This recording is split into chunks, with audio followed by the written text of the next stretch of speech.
bagaimana dengan orang yang gila, hilang akal.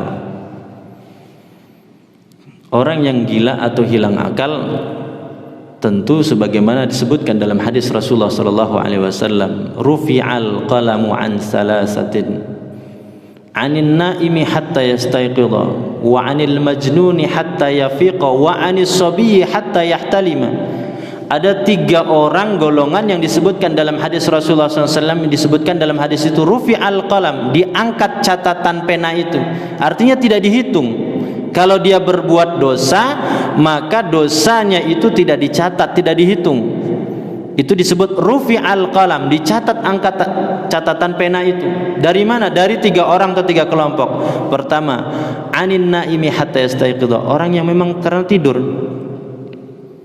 Orang karena tidur, orang sedang tidur, mohon maaf seumpamanya orang sedang tidur, laki-laki kemudian mengeluarkan kata talak, kata cerai. Ini nggak dianggap, nggak dihitung. Kenapa? Karena sedang tidur.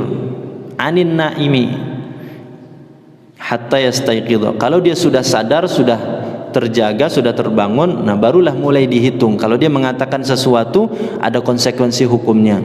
Yang kedua, wa anil majnuni hatta yafiqa, orang yang hilang akalnya, gila. Ketika dia gila, maka tidak ada kewajiban syariat bagi orang itu. Hatta yafiqa, sampai dia kemudian sadar, kembali pulih ingatannya. Tapi ketika dia tidak sadar, ketika dia gila, tidak ada konsekuensi hukum yang berlaku bagi orang itu. Nah ini mungkin makanya Bapak Ibu rahmati Allah Subhanahu wa taala, ya ini jangan-jangan ini yang dijadikan dalil, dijadikan alasan hari ini. Setiap ada orang yang nusuk ulama, nusuk kiai, langsung divonis gila. Kenapa? Memang dalam syariat itu, ya kalau orang dikatakan gila itu enggak ada konsekuensi hukumnya. Tapi ya tentu ya harus dibuktikan kan. Jangan asal setiap ini langsung gila kan gitu. Tapi memang di dalam syariat seperti itu. Orang gila, hilang ingatan, hilang akal, tidak ada konsekuensi hukumnya. Nah, yang kedua orang gila. Yang ketiga kata Rasulullah SAW, wa anis sabiyyi hatta yahtalima. Anak kecil, dia tidak ada konsekuensi hukum, tidak ada taklif beban syariat bagi dia hatta yahtalima, sampai dia kemudian masuk akil balik atau ihtilam, barulah kewajiban. Nah demikian juga orang yang gila tadi. Sebagaimana orang yang masih kecil, dia tidak ada kewajiban untuk mengqadha puasa yang dia tinggalkan selama dia masih kecil. Tidak ada kewajiban dia mengqadha ketika dia sudah dewasa untuk mengqadha puasa dan sholatnya selama dia masih kecil.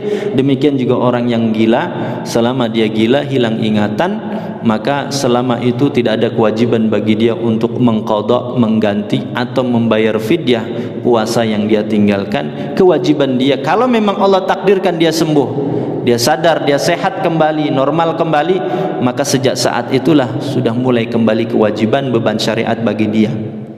Kalau ternyata ya, orang tersebut gila, hilang ingatan, hilang akalnya dari awal bulan Ramadan, ternyata menjelang 10 hari terakhir bulan Ramadan dia ingat, sadar kembali, pulih sehat lagi, kewajiban dia bagaimana? 20 pertama ya gugur bagi dia. Karena wa'anil majnuni hatta yafiqa, kewajiban dia adalah 10 terakhir bulan Ramadan itulah yang harus dia laksanakan puasanya. Tidak ada kewajiban dia mengqadha sebelumnya. Nah ini khusus bagi orang yang gila. Sedangkan bagi orang yang mughma alaih, orang yang koma atau tidak sadarkan diri, bukan dalam artian gila, bahwa kapan dia mulai sadar kembali, maka seperti orang yang dalam keadaan dalam keadaan haid. Kalau ternyata di penghujung hari, berarti di sore hari dia dia sadar, maka kalau sholat maka dia qadha sholat zuhur dan asar. Kalau kemudian di penghujung malam, berarti menjelang subuh, yang dia qadha adalah maghrib dan isya. Sedangkan kalau puasa, ya sepanjang hari itu kalau memang dia tidak sadarkan diri, tidak ada kewajiban bagi dia untuk mengqadha puasanya. Tapi hari-hari berikutnya yang dia sadar sehat, itulah yang kewajiban bagi dia untuk menggantinya.